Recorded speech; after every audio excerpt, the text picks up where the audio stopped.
김영우는 소파에 앉아 천천히 서류 봉투를 펼쳤다. 그 속에는 아버지 김태식의 명의로 된 부동산 등기부등본과 통장 사본이 들어 있었다. 안경을 벗어 탁자 위에 올려놓고 손가락으로 서류를 가만히 훑었다. 모든 것은 여전히 아버지 이름으로 되어 있었다. 서울 외곽에 위치한 오래된 단독주택 한 채, 그리고 은행 계좌에 남아있는 몇 천만 원의 잔고. 생각보다 많지도 않았고 그렇다고 마냥 적지도 않은 금액이었다. 하지만 이것이 지금 자신들에게는 절실한 돈이었다. 그는 천천히 한숨을 내쉬었다. 40대 중반이 되도록 자신 명의로 된 집 한 채 없다는 사실이 씁쓸했다. 결혼 후 대출을 끼고 간신히 구한 아파트도 몇 년 전 경기 불황으로 값이 떨어졌고 회사를 다니면서도 빠듯한 생활을 이어가고 있었다. 그러나 동생들의 사정은 더욱 심각했다. 둘째, 김영진은 몇 년 전 무리하게 사업을 벌였다가 실패했다. 처음에는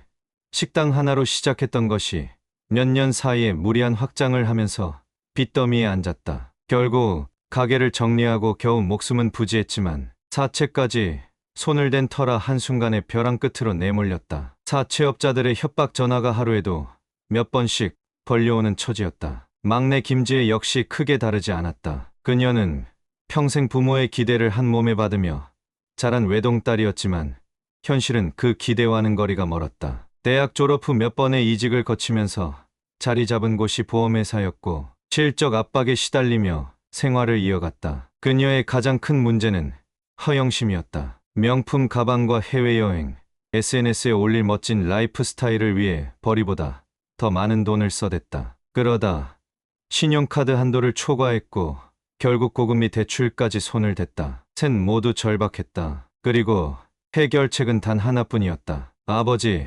김태식, 그의 집과 남아있는 돈을 손에 넣는 것. 그러나 아버지는 여전히 요지부동이었다. 이 집은 팔지 않는다. 그는 여러 차례 이야기를 꺼냈지만 돌아오는 대답은 늘 같았다. 아버지는 오랫동안 살아온 집에서 떠날 생각이 없었다. 자식들이 어떻게 사는지는 관심조차 없었다. 단순한 고집이라기보다는 무언가 더 깊은 감정이 묻어있는 듯했다. 영우는 아버지를 설득할 수 없다는 사실을 깨달았다. 설득이 통하지 않는다면 다른 방법을 써야 했다. 그는 천천히 담배를 꺼내 들었다. 원래는 끊었던 담배였다. 그러나 요즘 들어 다시 입에 물기 시작했다. 깊게 빨아들인 연기가 폐를 타고 들어갔다가 천천히 퍼져나갔다. 머릿속으로 여러 시나리오를 떠올렸다. 이 문제를 해결할 방법은 두 가지뿐이었다. 아버지를 요양원으로 보내던가 아니면 그는 미간을 좁혔다. 이후의 생각은 입 밖으로 꺼내기도 어려웠다. 하지만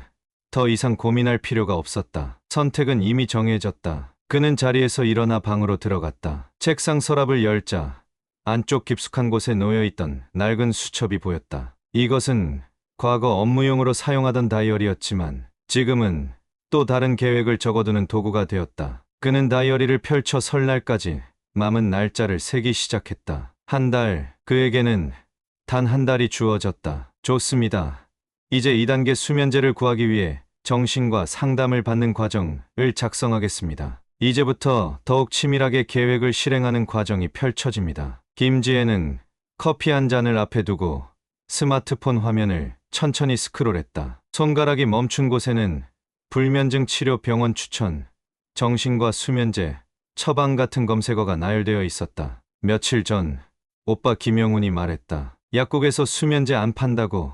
그럼 병원에서 처방받으면 되지. 그 말에 지혜는 단순한 감기약을 사듯 생각했지만 막상 정신과에서 강력한 약을 처방받는 게 쉽지 않다는 걸 알게 되었다. 정신과에서는 처음 방문한 환자에게 가벼운 약을 처방해주는 경우가 대부분이었다. 수면 유도제가 아닌 단순히 긴장을 풀어주는 정도의 약. 하지만 그녀가 원하는 건 그런 약이 아니었다. 확실한 효과, 아버지를 깊은 잠에 빠뜨릴 정도의 강한 약. 지혜는 심호흡을 한 번 한 뒤 스마트폰으로 정신과 상담 예약을 눌렀다. 대기 시간이 길다는 알림이 떴지만 다행히 일주일 뒤 예약이 잡혔다. 설날까지 충분한 시간이 있었다. 그녀는 가짜 환자가 되어야 했다. 일반적인 불면증 증상으로는 쉽게 강한 약을 처방받을 수 없었다. 정신과 의사가 의심 없이 수면제를 내어줄 만한 이유가 필요했다. 며칠 동안 자료를 찾아보며 그녀는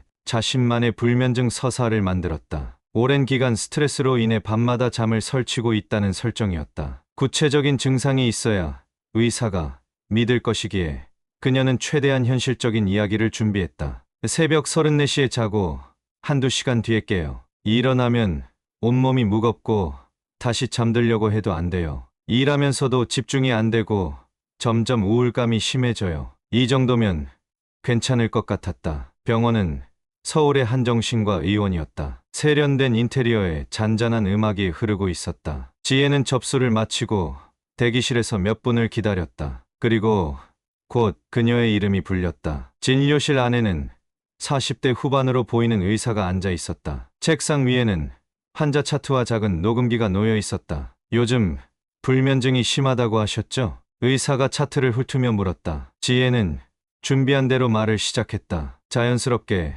마치 오래전부터 불면증에 시달려 온 사람처럼. 스트레스로 인해 잠들기 어려워졌고 최근에는 밤새 뒤척이는 날이 많아졌다고 말했다. 의사는 고개를 끄덕이며 질문을 던졌다. 언제부터 그런 증상이 있었나요? 한 6개월 전부터요. 그런데 요즘 특히 심해졌어요. 카페인 섭취는 커피를 마시면 심장이 두근거려서 요즘은 거의 안 마셔요. 의사는 차트에 무언가를 적었다. 그리고 몇 가지 심리 테스트를 진행한 뒤 그녀를 바라보며 말했다. 초기 불면증으로 보이네요. 지금 단계에서는 가벼운 수면, 유도제를 처방하는 게 좋을 것 같습니다. 지혜는 속으로 한숨을 쉬었다. 예상했던 대로 처음부터 강한 약을 처방해 주지는 않았다. 혹시 그 약으로는 효과가 없을 수도 있을까요? 의사는 고개를 갸웃했다. 처음부터 강한 약을 복용하면 내성이 생길 가능성이 높아요. 일단 이걸로 시작해보고 차츰 조절하는 게 좋아요. 지혜는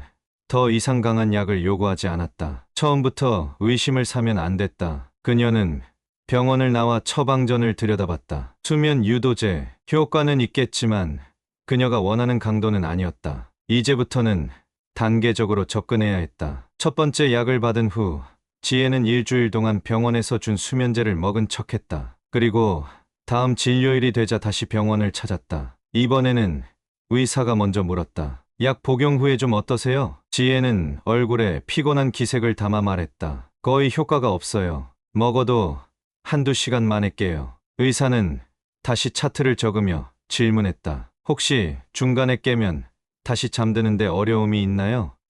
네, 한 번 깨면 새벽 내내 뒤척여요. 이번에는 좀 더 적극적으로 증상을 강조했다. 수면 부족으로 인해 머리가 무겁고 일상생활도 힘들다고 덧붙였다. 의사는 잠시 고민하더니 이번에는 좀 더 강한 약을 처방해 주겠다고 말했다. 지혜는 태연한 척했지만 속으로 안도했다. 이제 원하는 목표에 한 걸음 더 가까워졌다. 두 번째로 받은 약도 며칠 동안 복용한 척하며 병원에 다시 방문했다. 이제는 마지막 단계였다. 이전보다 조금 나아지긴 했는데요.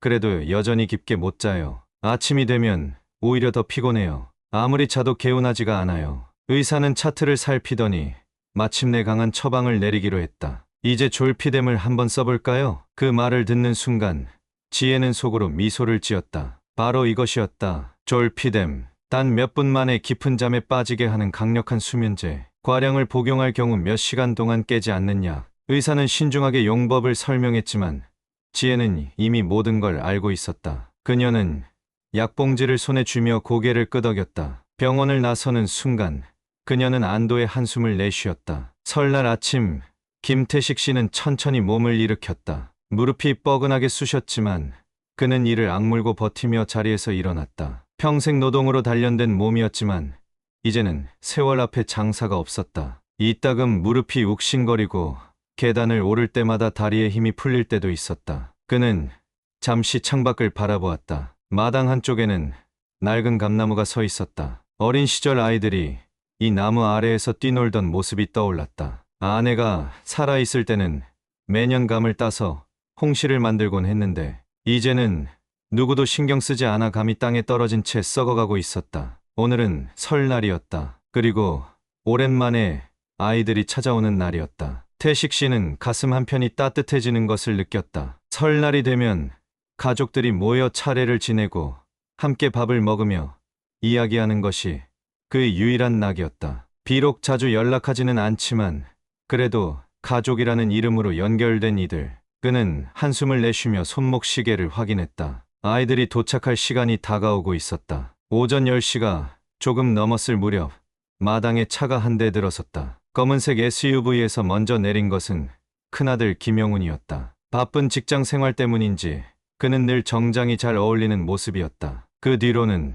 둘째 김영진과 막내 김지혜가 차례로 내렸다. 아버지, 새해 복 많이 받으세요. 김영훈이 가장 먼저 다가와 건조한 인사를 건넸다. 태식 씨는 피식 웃으며 손을 흔들었다. 그래, 잘 왔다. 영진과 지혜도 형식적인 미소를 지으며 뒤따라 인사를 했다. 이들에게 아버지 집은 더 이상 정겨운 고향이 아니었다. 그저 빨리 정리하고 싶지만 아버지가 버티는 바람에 해결되지 않는 골칫거리일 뿐이었다. 태식 씨는 그런 자식들의 속마음을 알 리 없었다. 그는 그저 오랜만에 모인 가족들이 반가울 뿐이었다. 차례 준비는 다 해놨다. 어서 들어가서 손 씻고 와라. 그는 손수 준비해둔 음식을 가리키며 말했다. 그러나 자녀들의 시선은 담담했다. 이 집의 주방에서 나는 익숙한 명절 음식 냄새에도 그들의 얼굴에는 아무런 감흥이 없었다. 아버지, 요즘 건강은 좀 어떠세요? 영진이 자연스럽게 말을 꺼냈다. 겉으로는 걱정하는 듯했지만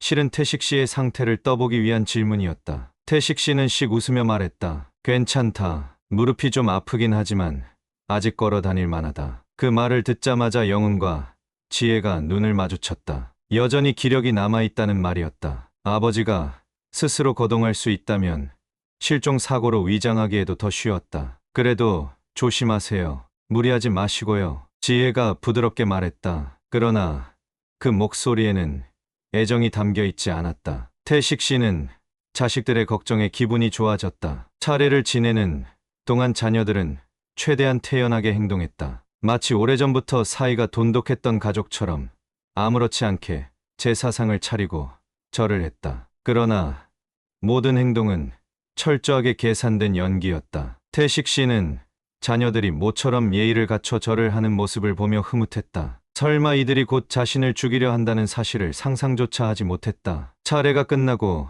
명절 음식이 가득 차려진 밥상이 펼쳐졌다. 김치전, 갈비찜, 잡채, 나물 반찬까지. 지혜가 일부러 음식 몇 가지를 손수 준비해 온 덕분에 평소보다 더 풍성한 상이 차려졌다. 어이구, 지혜야, 음식까지 해왔구나. 네, 아버지 드시라고요. 오랜만에 집밥 드시고 싶으실 것 같아서요. 지혜는 웃으며 말했다. 그러나 그 웃음 뒤에는 무언가를 감추려는 속내가 서려 있었다. 음식을 한 입 먹으며 태식 씨는 말했다. 그래도 이렇게 다 같이 모이니 좋구나. 그러나 자녀들은 식사에만 집중하며 대답을 피했다. 그저 계획이 차질 없이 진행되기를 바랄 뿐이었다. 시간이 흐르며 오후가 되자 자녀들은 점점 초조해졌다. 이제 남은 일정은 하나뿐이었다. 설날 밤 아버지에게 수면제를 먹이고 산속으로 데려가는 것. 지혜는 몰래 가방 속을 확인했다. 그 안에는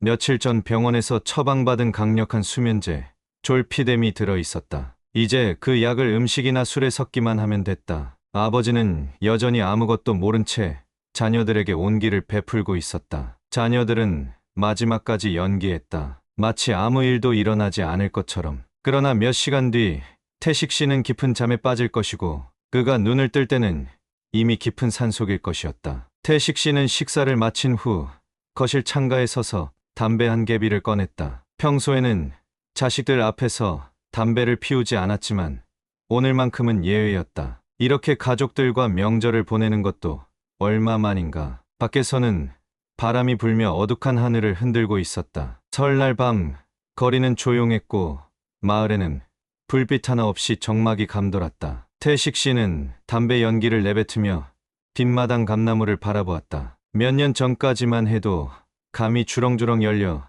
아이들이 따먹고 놀던 나무였다. 하지만 이제는 버려진 듯한 모습으로 앙상 한 가지만 남아 흔들리고 있었다. 그때 거실에서 큰아들 김영훈의 목소리가 들려왔다. 아버지, 설날인데 술 한잔 하시죠. 태식 씨는 고개를 돌렸다. 식탁 위에는 어느새 술상이 차려져 있었다. 막걸리, 소주, 그리고 안주로 놓인 명절 음식들. 자식들이 먼저 술을 권하는 것이 의아했지만 오랜만에 함께하는 자리였다. 태식 씨는 기분 좋게 고개를 끄덕이며 자리에 앉았다. 김영훈이 먼저 잔을 따랐다. 지혜는 조용히 가방을 챙겨 들고 부엌으로 향했다. 그녀의 손에는 병원에서 처방받은 졸피뎀이 들려 있었다. 그녀는 미리 준비한 약봉지를 꺼내어 조심스럽게 작은 가루로 부쉈다. 수면제는 독한 맛이 나지 않아 술이나 음식에 타도 티가 나지 않는다고 했다. 그녀는 손을 떨지 않도록 신중하게 행동했다. 수면제, 가루를 조심스럽게 술병에 넣고 천천히 저었다. 술의 농도가 변하지 않도록 자연스럽게. 지혜야, 뭐해? 안 와? 영훈의 목소리에 지혜는 부엌에서 나와 태연한 얼굴로 술병을 들고 식탁으로 갔다. 그녀는 아무렇지도 않은 척 술잔을 하나씩 채워나갔다. 태식 씨는 아무 의심 없이 잔을 들었다. 그는 술을 좋아했지만 건강을 위해 자제하는 편이었다. 그러나 오늘은 설날이었다. 오랜만에 자식들과 함께하는 자리. 그가 거절할 이유는 없었다. 자, 아버지, 올해도 건강하시고 오래오래 사세요. 김영훈이 웃으며 건배를 제안했다. 김지혜와 김영진도 함께 잔을 들었다. 그들의 얼굴에는 조금의 망설임도 없었다. 그래, 그래. 태식 씨는 웃으며 잔을 기울였다. 술이 목을 타고 넘어가며 온몸으로 퍼지는 따뜻한 기운. 그는 천천히 두 번째 잔을 따라 마셨다. 그러나 몇 분이 지나자 뭔가 이상한 느낌이 들기 시작했다. 눈꺼풀이 무거워졌다. 머리가 어지러웠고 몸이 천천히 가라앉는 것 같았다. 아버지, 괜찮으세요? 김영훈이 걱정스러운 척 물었다. 그러나 속으로는 조용히 초조해하며 반응을 살폈다. 태식 씨는 가볍게 손을 흔들며 말했다. 괜찮다. 조금 피곤해서 그런가. 그러나 이상했다. 이전에는 술을 마셔도 이 정도로 졸음이 몰려오진 않았다. 그는 애써 몸을 바로 세우려 했지만 중심이 잡히지 않았다. 눈앞의 자식들의 모습이 점점 흐려졌다. 팔을 식탁 위에 올려두었지만 힘이 들어가지 않았다. 아버지, 많이 피곤하시면 방에서 좀 쉬실래요? 김영진이 조심스럽게 말했다. 이미 그의 머릿속에는 계획된 다음 단계가 떠오르고 있었다. 태식 씨는 무언가 이상하다는 것을 깨달았지만 이미 몸이 말을 듣지 않았다. 머리가 점점 무거워졌고 의식이 서서히 흐려지기 시작했다. 마지막으로 희미하게 들리는 자식들의 목소리. 괜찮아. 이제 거의 다 됐어. 조금만 더 기다려. 완전히 잠들면 그때 움직이면 돼. 그리고 곧. 태식 씨의 머릿속이 새까맣게 물들었다. 어둠이 짙게 깔린 설날 밤. 서울 외곽을 벗어나 한참을 달린 차량 한 대가 산속 외진 도로 위를 조용히 미끄러졌다. 도로에는 가로등 하나 없이 어둠만이 가득했고 가끔씩 멀리 산짐승의 울음소리만 희미하게 들릴 뿐이었다. 운전석에 앉은 김영훈은 묵묵히 핸들을 잡고 있었다. 옆자리에 김영진은 창밖을 바라보며 깊은 한숨을 내쉬었고 뒷좌석에 앉은 김지혜는 신경질적으로 손톱을 뜯고 있었다. 그리고 차량 뒷좌석 깊숙한 곳에는 의식을 잃은 김태식 씨가 축 늘어진 채 조용히 잠들어 있었다. 확실히 잠든 거지? 영진이 낮은 목소리로 물었다. 지혜는 가방에서 약봉지를 꺼내며 나지막이 대답했다. 응, 졸피뎀 2알이면 한동안 안 깰 거야. 혹시라도 깨면 어떡하지? 그럴 일 없어. 깬다고 해도 이미 몸에 힘이 다 빠졌을 거야. 영훈은 아무 말 없이 운전에 집중하며 깊은 산길로 차를 몰아갔다. 내비게이션도 가리키지 않는 외진길, 지도에서도 자세히 나오지 않는 곳, 사람의 발길이 거의 닿지 않는 깊은 산속이었다. 눈발이 점점 거세졌다. 산길을 따라 오를수록 바람이 매섭게 불어왔고 도로 옆으로는 깊고 어두운 계곡이 이어져 있었다. 지혜는 차창을 바라보며 깊은 한숨을 쉬었다. 벌써부터 죄책감이 드는 건 아니었다. 그녀가 느끼는 감정은 단 하나. 이 일이 끝나면 모든 것이 해결될까? 그들은 단 한순간도 아버지가 살아날 가능성을 생각하지 않았다. 이 추운 겨울밤, 움직이지도 못하는 상태에서 산속에 버려진다면 다음날 아침이면 이미 얼어 죽어 있을 테니까. 차는 한참을 달려 깊숙한 산길 어귀에 멈춰 섰다. 더 이상 도로가 이어지지 않는 곳이었다. 이제부터는 차에서 내려 직접 움직여야 했다. 영훈이 먼저 차에서 내렸다. 산속의 공기는 살을 애는 듯 차가웠고 발밑으로 쌓인 눈이 뽀드득 소리를 냈다. 그 뒤를 이어 영진과 지혜도 내렸다. 마지막으로 의식을 잃은 태식 씨가 조용히 차에서 끌려 나왔다. 그의 몸은 축 늘어져 있었고 숨소리조차 들리지 않았다. 검은 패딩을 입은 그의 몸 위로 눈송이가 천천히 내려앉았다. 자, 빨리 끝내자. 영훈이 단호한 목소리로 말했다. 그의 말에 영진과 지혜도 고개를 끄덕였다. 둘째 영진이 먼저 아버지의 팔을 붙잡았고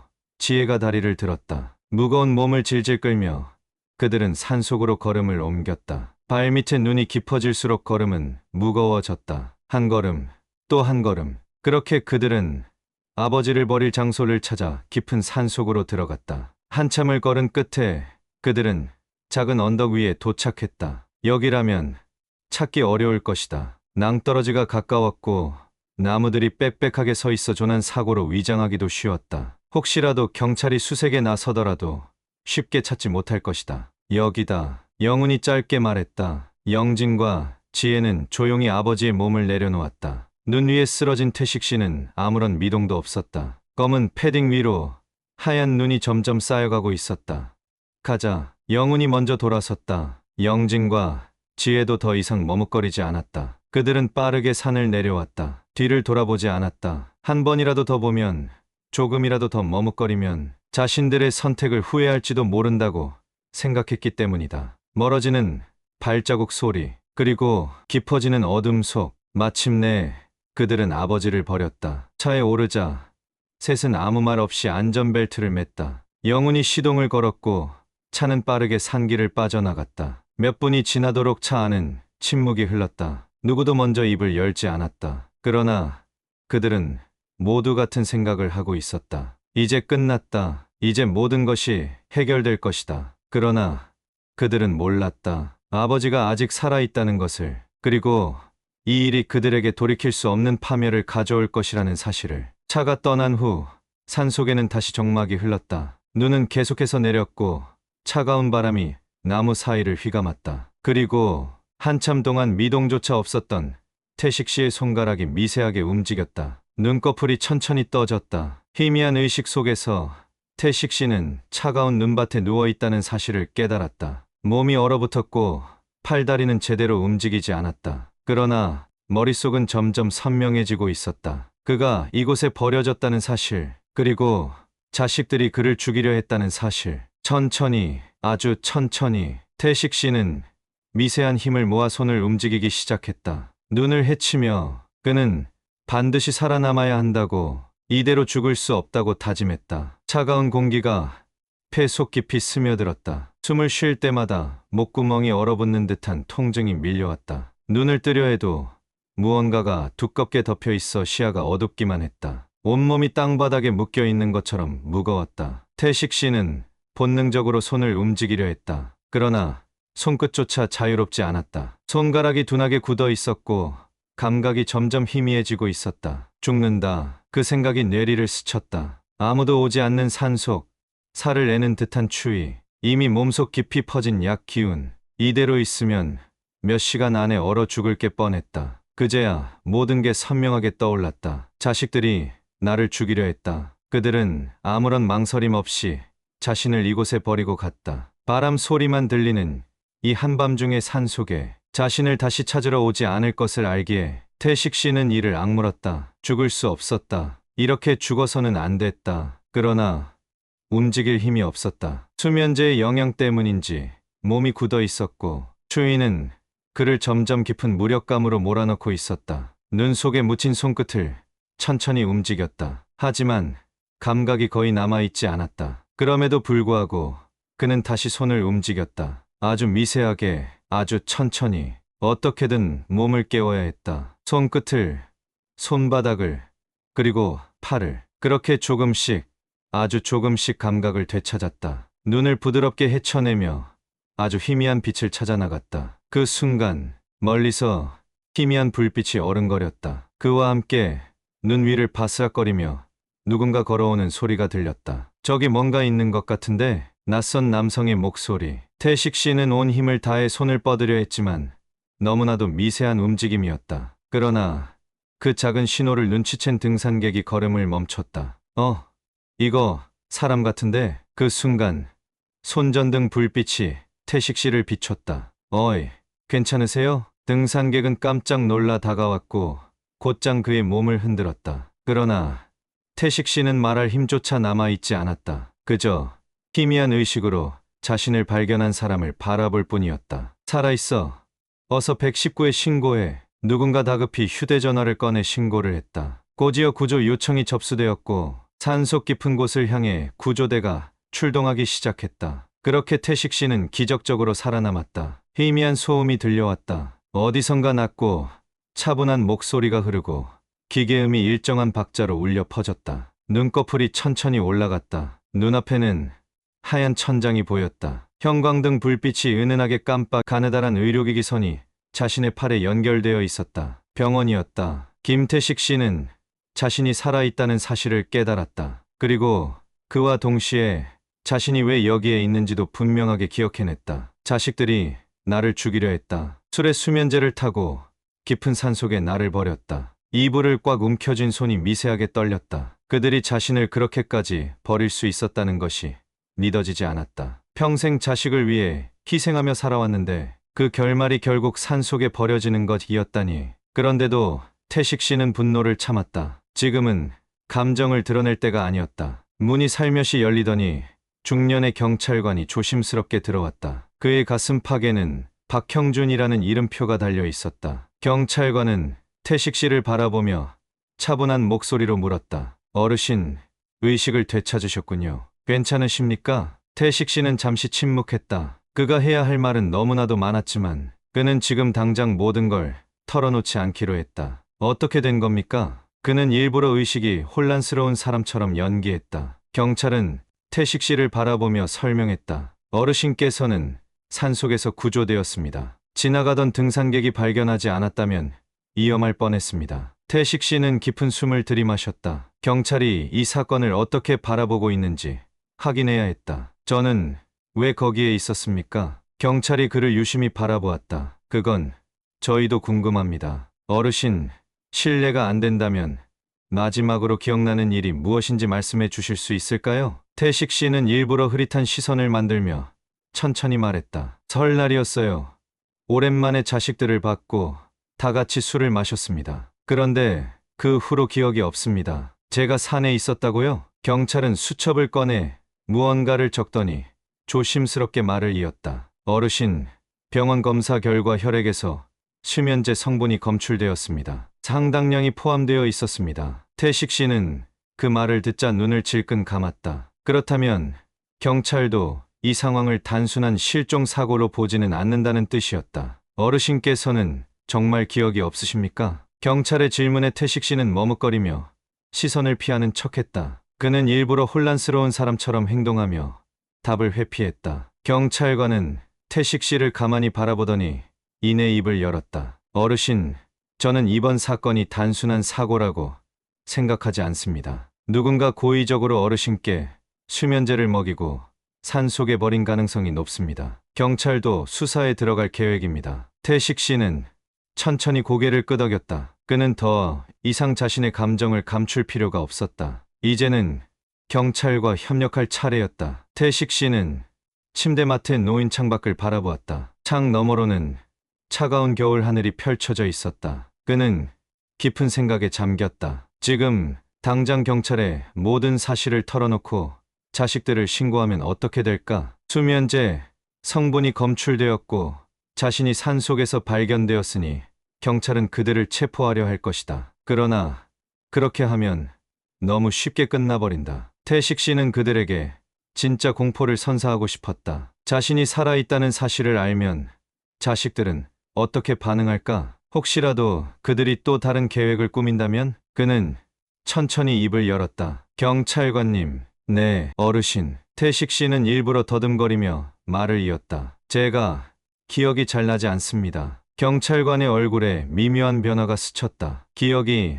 나지 않는다고요? 내 머리가 혼란스럽습니다. 제가 왜 거기에 있었는지 술을 마신 건 기억나지만 그 후로는 아무것도. 태식 씨는 일부러 치매 초기 증상을 보이는 사람처럼 연기했다. 어딘가 불안한 시선, 불확실한 기억, 흐릿한 말투. 경찰은 깊은 생각에 잠긴 듯 했다. 그때 병실 문이 다시 열렸다. 간호사가 조심스럽게 고개를 내밀며 말했다. 보호자분들께 연락이 닿았습니다. 태식 씨는 천천히 고개를 들었다. 곧 자녀분들이 병원으로 오실 겁니다. 그 순간 태식 씨는 창밖을 바라보며 미소를 지었다. 드디어 놈들이 오고 있다. 그리고 나는 모든 걸 알고 있다. 그의 복수가 이제 막 시작되고 있었다. 김영우는 아침부터 불안한 기분을 떨칠 수 없었다. 어제까지만 해도 모든 것이 완벽하게 끝났다고 확신했지만 하루가 지나면서 마음 한구석에 이상한 조바심이 생겼다. 설마 누군가 아버지를 발견한 건 아닐까? 경찰이 수사에 나선 걸까? 머릿속이 복잡해질 즈음 낯선 번호로 전화가 걸려왔다. 보통 모르는 번호는 받지 않는 편이었지만 오늘따라 기분이 묘했다. 그는 심호흡을 한 번 하고 전화를 받았다. 김태식 씨 보호자 되십니까? 순간 손끝이 얼어붙었다. 숨이 턱 막히는 기분이었다. 여기는 병원입니다. 김태식 씨께서 실려오셨습니다. 목덜미가 서늘해졌다. 이 말이 무슨 뜻인지 정확히 이해하지 못했다. 병원, 아버지가 살아있다고? 어르신께서 치매 증상을 보이시고 정확한 경위는 모르겠지만 등산객에 의해 산속에서 구조되었습니다. 그 한마디가 머릿속을 쾅 하고 내리쳤다. 산속에서 구조됐다고? 그것도 살아서? 숨을 크게 들이마셨지만 폐가 제대로 팽창되지 않았다. 가슴이 답답하게 조여왔다. 분명히 죽었을 텐데, 분명히. 그는 떨리는 손으로 전화를 끊고 곧장 동생들에게 연락했다. 영진과 지혜 역시 소식을 듣자마자 경악했다. 전화를 받은 둘째 영진은 아무 말 없이 깊게 숨을 들이마셨고 지혜는 한동안 침묵하다가 떨리는 목소리로 되물었다. 아버지가 살아있다고? 영우는 짜증이 치밀어 오르는 걸 억누르며 대답했다. 당장 병원으로 와. 셋은 곧장 차를 몰고 병원으로 향했다. 도로는 한산했지만 세 남매의 머릿속은 복잡했다. 설마 아직까지도 자신들을 기억하고 있을까? 아니면 정말로 치매로 인해 모든 걸 잊어버린 걸까? 차창 밖으로 보이는 풍경이 점점 흐려졌다. 생각이 깊어질수록 현실감이 사라지는 기분이었다. 이 모든 게 꿈이었으면 좋겠다. 그러나 현실은 그렇게 간단하지 않았다. 영우는 이를 악물며 핸들을 움켜잡았다. 어떻게든 이 상황을 통제해야 했다. 병원에서 아버지를 만나기 전까지 확실한 대책을 세워야만 했다. 만약 정말 치매라면 우리에겐 아직 기회가 있다. 그 생각이 들자 조금이나마 숨이 쉬어지는 기분이었다. 병원에 도착하자마자 그들을 맞이한 것은 경찰이었다. 예상하지 못한 상황에 세 남매는 순간 당황했다. 그러나 이내 빠르게 표정을 정리하고 태연한 얼굴을 만들었다. 경찰관은 차분한 얼굴로 그들을 바라보았다. 그의 눈빛에는 날카로운 의심이 서려 있었다. 어르신 보호자분들이 맞으시죠? 영우는 일부러 침착한 태도로 고개를 끄덕였다. 숨을 크게 들이마시며 최대한 자연스럽게 보이려 했었다. 경찰관이 노트를 펼치고 무언가를 적으며 입을 열었다. 어르신 혈액에서 수면제 성분이 검출되었습니다. 그 한마디가 세 남매의 머리를 강타했다. 심장이 미친 듯이 뛰었다. 그러나 최대한 아무렇지 않은 표정을 유지해야만 했다. 경찰관은 계속해서 말을 이었다. 어르신께서 어디서 어떻게 발견되셨는지 아십니까?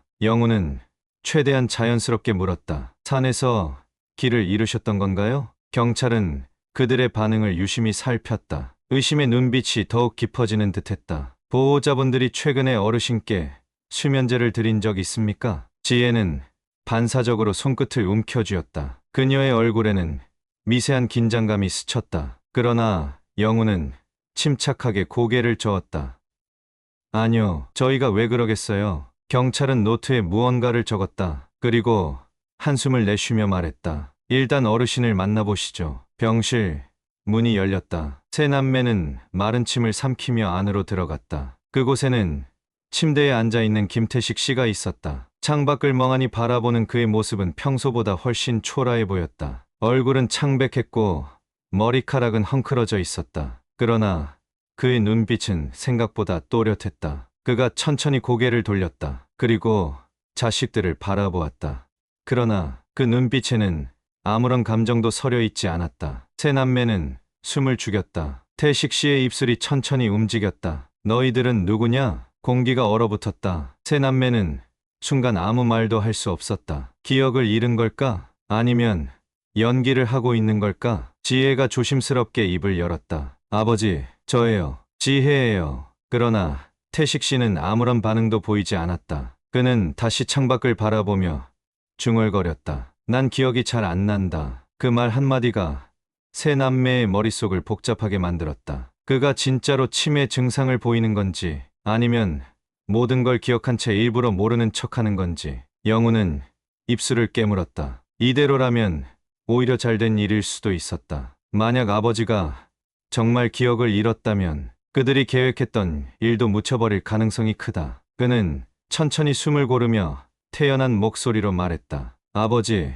괜찮아요. 곧 좋아지실 거예요. 그러나 그 순간 태식 씨는 천천히 미소를 지었다. 그 웃음은 너무나도 낯설었다. 어딘가 섬뜩하고 깊은 의미를 감춘 듯한 미소. 마치 모든 걸 알고 있다는 듯한 표정이었다. 세 남매는 본능적으로 불길한 기분이 들었다. 그러나 아직 그들은 깨닫지 못했다. 이제부터 시작될 복수의 서막을. 태식 씨는 얼마 지나지 않아 퇴원을 결정했다. 의사와 상담을 마친 후 그는 보호자들과 함께 퇴원 절차를 밟았다. 어르신께서는 당분간 가족들의 돌봄이 필요할 것 같습니다. 아직 정신이 완전히 안정되지 않으신 상태니까요. 의사의 말에 영우는 가볍게 고개를 끄덕였다. 겉으로는 걱정하는 척했지만 속으로는 계산이 빠르게 돌아가고 있었다. 아버지를 집으로 데려가는 순간 다시 처리할 수 있는 기회가 온다. 영우는 동생들과 짧은 눈빛을 교환했다. 그들은 이미 서로 같은 생각을 하고 있었다. 이번에는 절대 실수하지 않을 것이다. 퇴원한 태식 씨는 영훈이 운전하는 차의 뒷좌석에 앉았다. 영진과 지혜도 함께 차에 올랐다. 차가 움직이기 시작하자 차 안에는 묘한 긴장감이 흘렀다. 태식 씨는 조용히 창밖을 바라보며 마치 모든 것이 낯선 사람처럼 행동했다. 이거 어디로 가는 거냐? 태식 씨는 마치 어린아이가 길을 잃은 듯한 표정으로 물었다. 영우는 억지로 미소를 지으며 대답했다. 집으로 가는 길이에요. 아버지, 이제 편히 쉬시면 돼요. 그러나 태식 씨는 여전히 불안한 표정을 지으며 창밖을 계속 응시했다. 그 순간 조수석에 앉아있던 영진이 휴대전화 화면을 조용히 켰다. 그리고 짧은 메시지를 남겼다. 준비해. 곧 도착한다. 그가 문자를 보낸 대상은 바로 이번 일을 완벽하게 처리해줄 사람이었다. 이번에는 단순한 실종 사고처럼 꾸미지 않을 것이다. 병원에서도 아버지의 혈액에서 수면제가 검출된 이상 또다시 같은 방법을 쓰면 경찰이 더 깊이 수사할 가능성이 높았다. 따라서 이번에는 더 확실한 방법을 사용하기로 했다. 교통사고. 집으로 가는 길에 한적한 도로에서 차를 멈춘 뒤 아버지를 차에서 내리게 하고 그 순간 고의적으로 사고를 내는 것. 어차피 경찰이 조사한다고 해도 치매 증상이 있는 노인이 갑자기 차에서 내려 도로로 뛰어나갔다면 운전자가 미처 피하지 못했다는 진술을 하면 그만이었다. 완벽한 계획이었다. 이번에는 절대 실수하지 않을 것이다. 차는 점점 외곽으로 빠져나갔다. 도심을 지나고 집과 상점이 줄어들기 시작하더니 결국 어둑한 시골길로 접어들었다. 태식 씨는 눈을 가늘게 뜨고 창밖을 바라보았다. 이 길은 집으로 가는 길이 아니었다. 그러나 그는 여전히 모르는 척했다. 여기가 어디냐? 태식 씨는 일부러 어눌한 목소리로 중얼거렸다. 그러나 아무도 대답하지 않았다. 차 안의 공기가 점점 무거워졌다. 영훈의 손이 핸들을 꽉 움켜쥐었고 영진과 지혜의 표정은 점점 굳어져 갔다. 멀지 않은 곳에서 한 대의 검은색 승용차가 리리도로 옆에 주차되어 있었다. 그곳에는 이 모든 계획을 실행할 운전자가 기다리고 있었다. 그리고 그날 밤 태식 씨는 두 번째 죽음을 맞이할 위기에 처했다. 차는 점점 도심을 벗어나더니 마침내 가로등조차 없는 한적한 도로에 다다랐다. 길 양옆으로는 논밭과 낮은 야산이 이어져 있었고 멀리 보이는 가로등 불빛마저 희미했다. 차 안에는 이상할 정도로 고요한 침묵이 흘렀다. 운전대를 잡고 있는 영우는 거울을 통해 뒷좌석의 아버지를 흘깃 쳐다보았다. 태식 씨는 여전히 창밖을 바라보며 모르는 척을 하고 있었다. 이제 곧 끝이다. 영우는 도로 한쪽에 미리 준비된 검은 승용차를 발견하고는 천천히 속도를 줄였다. 그 차 안에는 계획된 사고를 일으킬 운전자가 기다리고 있었다. 지혜는 심호흡을 하고는 태연한 목소리로 말했다. 아버지, 잠시 바람 좀 쐬고 갈까요? 태식 씨는 천천히 고개를 돌렸다. 그러나 대답을 하지 않았다. 지혜는 억지로 웃으며 문을 열었다. 잠깐 내리셔서 몸도 좀 푸시고요. 차에서 오래 있으면 피곤하시잖아요. 태식 씨는 여전히 아무 말도 하지 않았다. 그러나 그는 천천히, 아주 천천히 차 문을 열고 밖으로 내렸다. 그 순간 검은색 승용차가 서서히 시동을 걸었다. 차에서 내리자 차가운 밤 공기가 피부를 파고들었다. 태식 씨는 땅을 밟으며 주변을 살폈다. 도로는 한적했고 차량 한 대 지나가는 흔적조차 없었다. 그러나 그는 알고 있었다. 곧 사고가 날 것이다. 그것도 아주 치명적인 사고가. 그가 한 발자국 더 앞으로 나아가려던 순간 멀리 있던 검은 승용차가 강하게 엔진을 울리며 도로를 따라 전속력으로 달려오기 시작했다. 급발진하는 소리가 밤하늘을 가르고 타이어가 아스팔트를 긁으며 스파크를 일으켰다. 자식들은 침착하게 상황을 지켜보았다. 아버지가 도로로 한 발만 더 내디디면 모든 것이 끝날 터였다. 그러나 그 순간 태식 씨는 갑자기 몸을 틀더니 도로 밖으로 몸을 던졌다. 검은 승용차는 순식간에 그가 있던 자리를 덮쳤다. 그러나 태식 씨는 이미 도로 바깥으로 몸을 피한 상태였다. 차량은 미처 멈추지 못하고 그대로 도로 한쪽에 세워진 철제 난간을 들이받았다. 금속이 찢어지는 소리가 밤 공기를 가르며 울려 퍼졌고 차량의 앞부분은 크게 구겨졌다. 순간 자식들의 얼굴이 창백해졌다.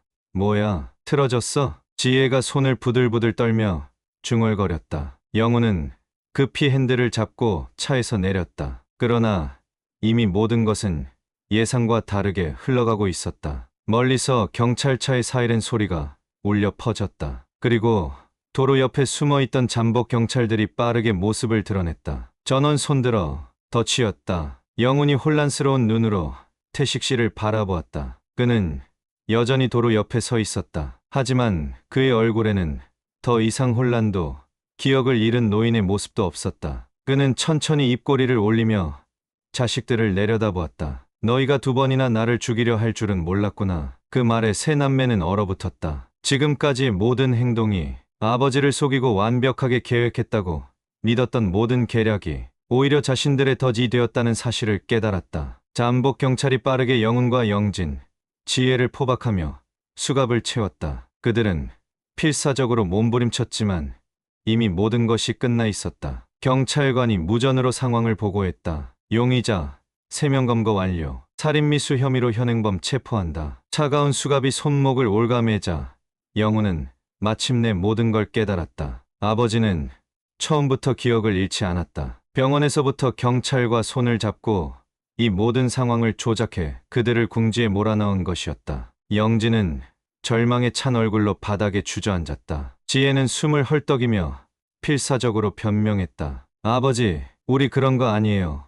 오해야, 오해라고요. 그러나 태식 씨는 그들을 내려다보며 천천히 고개를 저었다. 아니다, 너희는 내 자식이 아니구나. 그의 목소리는 차가웠다. 평생 아버지로서 품어온 애정도 기대도 모든 것이 산산조각 난 목소리였다. 이제 더 이상 그들에게는 기회가 없었다. 경찰차는 어두운 밤길을 뚫고 빠르게 경찰서로 향했다. 차 안에는 김영훈, 김영진, 김지혜가 나란히 앉아 있었다. 손목에 채워진 수갑이 차가운 쇠처럼 피부를 파고들었지만 그보다 더 불편한 것은 서로를 외면하는 침묵이었다. 아무도 입을 열지 않았다. 창밖을 바라보는 시선은 공허했고 얼굴에는 참담함과 절망감이 묻어났다. 누구도 이 순간을 상상하지 못했다. 아버지는 이미 2번이나 죽었어야 했다. 완벽한 계획이었다. 한치의 오차도 없이 진행될 줄 알았다. 그런데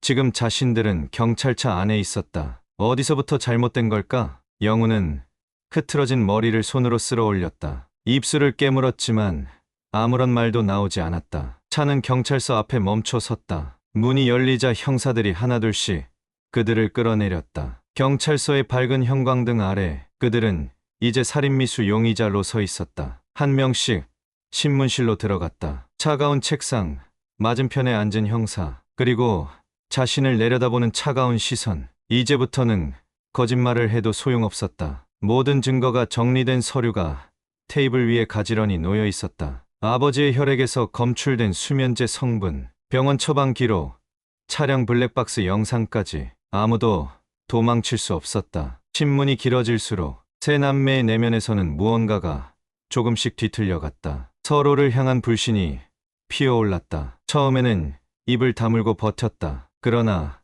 시간이 지날수록 어느 한쪽에서 균열이 시작되었다. 유치장 안은 차가운 공기만이 감돌았다. 쇠창살 너머로 희미한 불빛이 깜빡였고 그 불빛 아래 세 남매는 각자의 자리에서 무너지고 있었다. 영진은 벽에 등을 기대고 무겁게 숨을 내쉬었다. 지혜는 손으로 얼굴을 감싸고 있었다. 영우는 침묵 속에서 깊이 생각에 잠겨 있었다. 서로를 향한 원망이 점점 커졌다. 그러나 말로 꺼내지 않아도 이미 그 감정은 유치장 안을 가득 채우고 있었다. 잘못은 누구에게 있는 걸까? 아버지를 죽이자고 처음 말한 것은 영훈이었다. 그러나 영진은 그 계획을 묵인했다. 지혜 역시 적극적으로 가담했다. 결국 모두가 공범이었다. 이제 와서 누구를 탓할 수 있을까? 그러나 인간은 끝까지 자신의 죄를 인정하지 않는다. 서로를 향한 비난과 책임 전가가 이제 곧 시작될 터였다. 그날 오후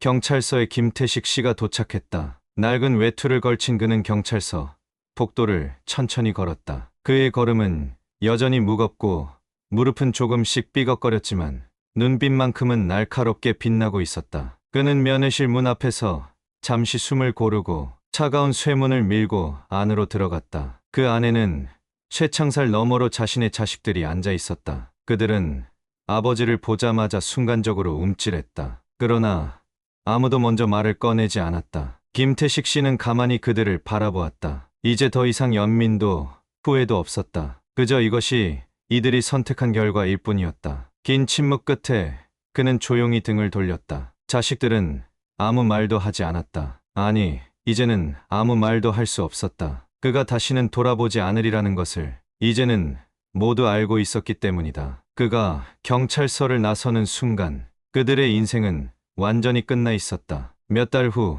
서울중앙지방법원 417호 법정, 김영훈, 김영진, 김지혜는 각각 피고인석에 앉아 있었다. 그들 앞에는 재판장이, 뒤에는 검찰과 변호인단이 자리하고 있었다. 방청석에는 몇몇 기자들과 경찰들, 그리고 사건을 지켜보는 사람들로 가득했다. 세 남매는 한때 사회에서 각자의 역할을 하며 살았지만 이제는 법의 심판을 기다리는 신세가 되었다. 사건 번호 2024고합 301호 피고인 김영훈, 김영진, 김지혜의 살인미수 및 유기 혐의에 대한 공판을 시작하겠습니다. 재판장의 목소리가 차갑게 울려 퍼졌다. 그 순간 세 남매는 현실을 직시했다. 그들은 이제 법으로부터 용서받을 수 없는 죄인이었다. 검찰 측은 차분한 목소리로 기소 내용을 발표했다. 본 사건은 피고인들이 친부 김태식 씨를 살해하려 한 극악무도한 범죄 행위입니다. 1차 시도는 설날